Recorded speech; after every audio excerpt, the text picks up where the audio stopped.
muayyan davr uchun soliqlar va yig'imlarni hisoblab chiqarish hamda to'lashning to'g'riligini tekshirish soliq auditidir. Soliq auditi soliq to'lovchilarning, soliq agentlarining yuqori darajadagi tavakkalchilik toifasiga mansub soliq to'lovchiga soliq agentiga nisbatan o'tkaziladi.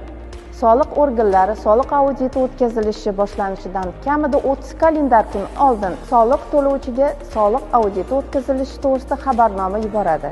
Agar soliqlarni to'lashdan bo'yin tovlash belgilari mavjud bo'lsa, soliq organi O'zbekiston Respublikasi Soliq qo'mitasi bilan kelishgan holda soliq to'lovchini oldindan xabardor etmasdan soliq auditini boshlashga haqlidir.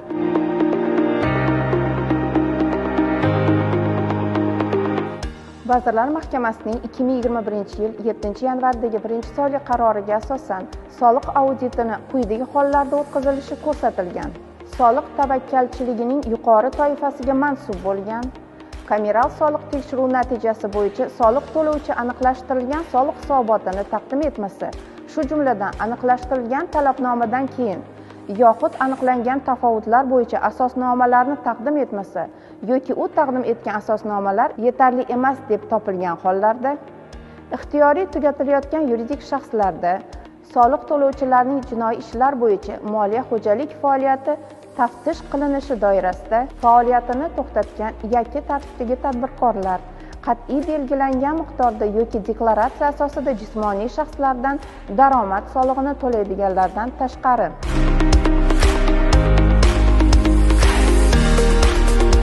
kameral soliq tekshiruvi natijasi bo'yicha soliq to'lovchi aniqlashtirilgan soliq hisobotini taqdim etmasa, shu jumladan aniqlashtirilgan talabnomadan keyin yoxud aniqlangan tafovutlar bo'yicha asosnomalarni taqdim etmasa yoki u taqdim etgan asosnomalar yetarli emas deb topilgan hollarda Soliq kodeksining 140-moddasi 5-bandiga asosan 5 kunlik soliq auditi o'tkazilmoqda. Bunda agar soliqlarni to'lashdan bo'yin tovlash belgilari mavjud bo'lsa, soliq organi O'zbekiston Respublikasi Soliq qo'mitasi bilan kelishilgan holda soliq to'lovchini oldindan xabardor etmasdan soliq auditini boshlashga haqlidir. Soliq auditi bitta operatsiya yoki bitta soliq turi bo'yicha, shuningdek, 1 oylik davr yoki 1 choraklik davrlarni qamrab olgan holda ham o'tkaziladi. Kameral soliq tekshiruvida qaysi davrda yoki qaysi soliq turidan kamchilik aniqlansa, o'sha shubhali holatlarga aniqlik kiritish maqsadida ham soliq auditi o'tkazilishi mumkin.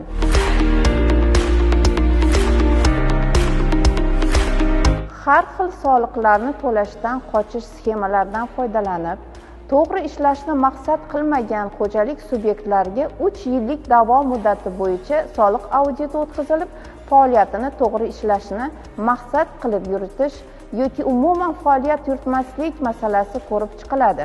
Soliq auditida korxona soliqdan qochish sxemalarini tark etib, kelgusida halol tadbirkorlar qatorida ish yuritish bo'yicha tushuntirish ishlari olib boriladi.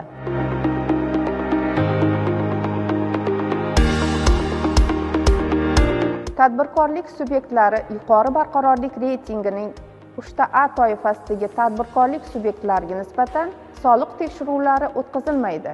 Bunda jinoiy ishlar doirasida o'tkaziladigan tekshiruvlar mustasno.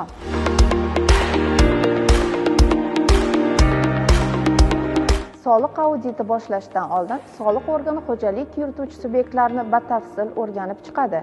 Tadbirkorlik subyektlari soliq to'lash niyatidami yoki soliq to'lashdan qochish sxemasida ishlashni maqsad qilganmi? Shunga qarab soliq organi xodimi o'zining ishini o'rganadi hamda tadbirkorlik subyektiga baho beradi va tekshirishni tashkil qiladi.